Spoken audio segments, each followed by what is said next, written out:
خوای گەورە میهرەبان ئەم بارانە بە ڕەحمەتی بۆ باراندی الحەمدولله ئەم هەموو کانی و ڕووبارە بوژانەوە. ئەگەر سپاسی خوا نەکەین لەسەر ئەم نیعمەتە هەم بە قسە و هەم بە کردەوەیش، هەم پێویستە بە قسە و بەکردەوە سپاسی ستایشی خوای پەروەردگار بکەین، چونکە لئین شەکەرتم لەئەزیدەنەکم. خوای گەورە دەفەرمێ ئەگەر ئێوە سپاسی خوا بکەن خوا ناز و نیعمەتەکانتان بۆ زیادەکە. ئەگەر پێت خۆشە ناز و نیعمەتەکانی خوا بەسەرمانەوە زیاتر بێ پێویستە سپاسی خوا بکەین، حەمد و سەنای خوا بکەین بەردەوام. پارمان لەبیر چوو، پارەکەمان لەبیر چوو، چیمان بەسەرا هات.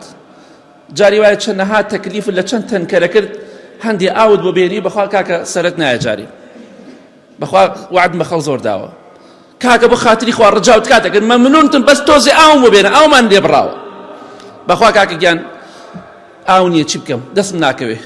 بیرتان چوو هەمووتان ئەو تەکلیفەتان نەکرد، زۆربەتان لە تەنکەرەکان حەتا مەمنونی ئەبی بە پارە نیو تەنکەری ئاوت بۆ بهێنێ. بۆ نەزوو لە بیرمانە چی ئەم شتانە. چەندەها جار بە کۆڵانەکانە سیارە دەسۆڕایەوە، سیارەی غاز گشتی ناشکرێک دەی خوا دەنگت ببڕی، ئەو خوا دەنگی بڕی تەواو بێزار بوون، ئێستا مەمنونی ئەو دەنگە بێتە کۆڵانەکەت بۆ دوای ژەڕاکی. ئێمە کێشەکەمان ئەوەیە هەرچی دێتە بەردەمان شەقی تێڵەدەین. ئەی خوای گەورەش بە هەموو شتێ تەعزیبمانەدا، چونکە شکر و سپاسی خوا ناکەین بە پێی پێویست. خوای گەورە دەفەرمێ قل أرأيتم إن أصبح ماؤكم غورا فمن يأتيكم بماء معين.